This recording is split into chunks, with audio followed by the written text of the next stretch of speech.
Phil, you're here for a very good reason. You were with us last week and we said the success of the item was going to live and die on how good or bad it was. And it's our list of things that you must watch for the weekend. Last week, it just morphed from the list that was like equally segmented into must watch, if you have a bit of time, watch, and don't bother watching, just became watch the entire thing. Yeah.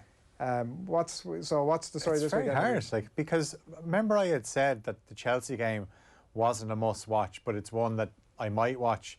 And the first half an hour was unbelievable. So it turned into a must-watch. Yeah. Callum Robinson scored a couple of goals.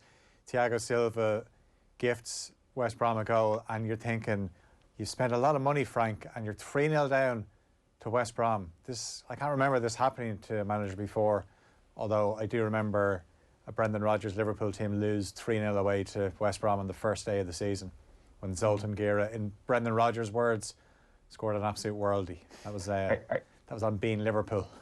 You're saying that must-watches are made, not born, basically. Sometimes they're... Make a decision after a certain amount of time. Like, when you ask me to do this, I look at the list and I say, yeah.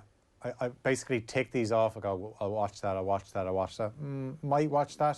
Like, if something better comes up, I'm not going to be kicking and screaming saying, no, I'm not going to the shop to get the food shop in. I'm watching this game. Whereas certain games where I think, no, I could do without the first half of this one, but I'll come back for the second half. That's kind of how I felt about Chelsea last week, knowing I'd see the first half, and once I saw the first half, I was hooked. I couldn't turn off the second half. Right. Well, I think we can all agree on the must-watch list to begin things. Difficult to say to begin things.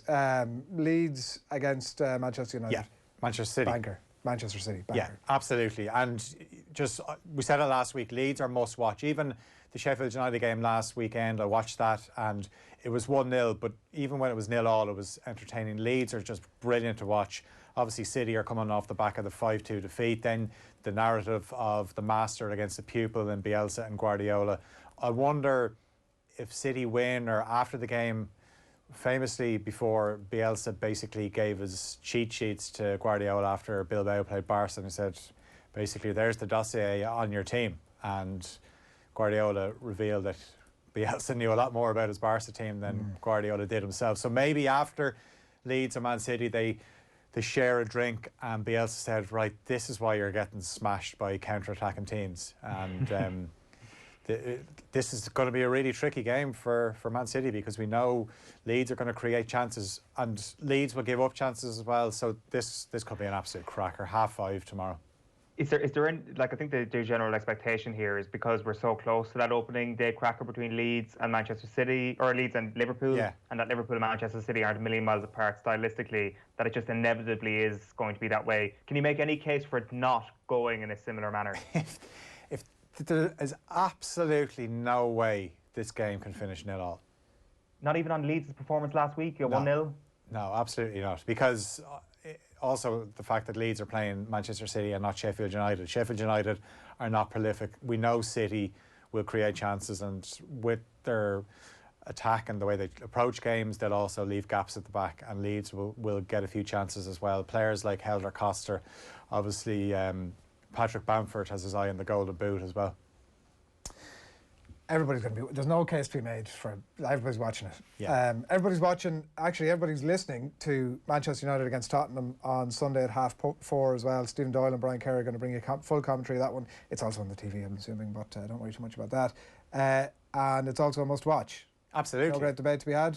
No, because Manchester United, as we've seen, obviously last week, the game against Brighton, but given the fact that the transfer window closes on Monday, and there's been such little activity with Manchester United, any defeat or poor result results in absolute meltdown in terms of Manchester United. And the fact that Jose Mourinho's there as well just adds to it all, that if he was to get a result at Old Trafford, if he actually got a win, the panic buys that might be happening on a Monday at Manchester United, it looks like they're going to be doing that anyway. Now, saying that, United actually have a very good record against Spurs, and I don't think they'll be that worried about playing Spurs. We know Spurs obviously have had a busy run of games, but Harry Kane scored a hat-trick last night. Yeah, I think, as I said, United, just the way things are going, they're always worth a watch, because the narrative changes from game to game. everybody will be tuned in as well on Sunday for the Sunday evening game for Liverpool thumping Aston Villa. Not necessarily thumping them, but Villa, the way it worked out, obviously they didn't play Manchester City in the opening weekend because City were in European action in August. So that actually helped Villa. They obviously got the win against Sheffield United and they got a win against Fulham. So now you're stepping up, and obviously they've signed Ross Barkley. They've recruited well. I think Emi Martinez could be a massive signing for them. And up until last night, I had said to a few Arsenal fans, I think Arsenal got rid of the wrong goalkeeper. Now, obviously, Bert Leno had a brilliant game at Anfield last night, but I actually do think Martinez showed when he came in for Leno last season that he looked so much better. And just in terms of what Arteta's trying to do and play out from the back, Martinez looks far more assured of the ball at his feet. He actually made a mistake last Monday against Fulham. Now, VAR ruled the goal out for a foul by Mitrovic, but I was so shocked by it. That kind of says where he is in terms of the standards that he set. But Villa will actually relish this now. The fact that they'll know exactly where they are in terms of, you know, has the recruitment been good when they're playing Liverpool? They'll know where they are after about 20 minutes, and they'll relish it up to about 20 minutes when they're 4-0 down, and then they're like, right, how much can we get for Jack Grealish again to try and get some other players in to... Well, they've kept 2 clean sheets, but obviously Sadio Mane loves playing against Villa. Absolutely loves it, and to be honest, loves playing against anyone these days because he's just an unbelievable player. But yeah, this was a really tricky game for Liverpool last season, where they scored twice in the last few minutes to come from behind. But yeah, you'd expect Liverpool to win, and you just want to see what Villa are like. Obviously, will Ross Barkley get a run? Don't know if he'll start. What does that do to the balance of the midfield when he's stuck with the same midfield? He's got Hourihane and obviously Douglas Luiz and John McGinn are the midfield 3 at the moment. So if he was to bring in Ross Barkley, you would imagine that would probably be bad news for Conor Hourihane, because Luiz is probably the most defensive-minded of those players. Yeah. Chelsea Palace on Saturday at lunchtime. I'm watching this for Palace now more than I'm watching for Chelsea. Yeah. Oddly. I'm thinking there's no way Frank Lampard can start a touchline spat with Roy Hodgson. You know, the oldest manager in the Premier League, Roy Hodgson doesn't get involved in touchline spats. Do you remember that game where there was a break and play? Palace played Manchester City. Kevin De Bruyne was down getting treatment, and Guardiola and Roy Hodgson sat side by side on the bench, just chatting away to each other. Real respect for 2 different generations of the game, certainly different footballing philosophies. But Frank Lampard seems to love the touchline friction. You know, he turned up with his Snickers on there during the week as if he was just off the site, you know, midweek game, didn't have time to go home and change, and starts giving the big one to Jose Mourinho. Obviously, we know what happened with Liverpool and Chelsea last season, but surely he can't start picking on Roy Hodgson. But it's a tricky game for Chelsea in the sense that if Palace sit in the way they do with their defensive shape, they've got players to hurt Chelsea on the break, and that's what West Brom did. And you could argue West Brom are not as good as Crystal Palace. So the pressure is on Frank Lampard. We knew it was going to be on him regardless of how they started, but they haven't won since the opening weekend.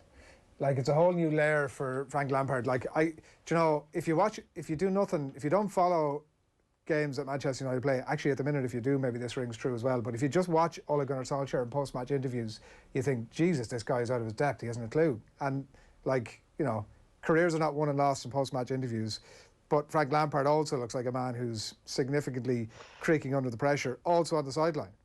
Yeah, there was that thing that people pointed out about him last season when his post-match interviews start with a bit of a serious point, turn into a bit of a joke, and then he corrects himself with a more serious point. Yeah. But Frank is looking very serious now because he knows he has to deliver. And people will say it takes time, and they will point at the fact that Jurgen Klopp, to get to where he is now, needed time. But the difference is Jurgen Klopp was given the time because he had the CV to back it up. He was a multiple league winner with Borussia Dortmund, obviously got them to a Champions League final, and you could see bit by bit that he was going to improve Liverpool. Lampard doesn't have that CV. He had the season with Derby where they got to the playoffs. He had last season with Chelsea where they finished fourth, but they were terrible away from home and they conceded too many goals. So that's why he's not going to get that amount of time, and obviously the fact that they spent more than 200 million as well. I disagree on the whole press conference thing, I must say. I don't think he's obviously got the whole haha no but seriously thing going on, which is obviously very, very funny. But outside of it, I don't think he comes across like lacking. He doesn't.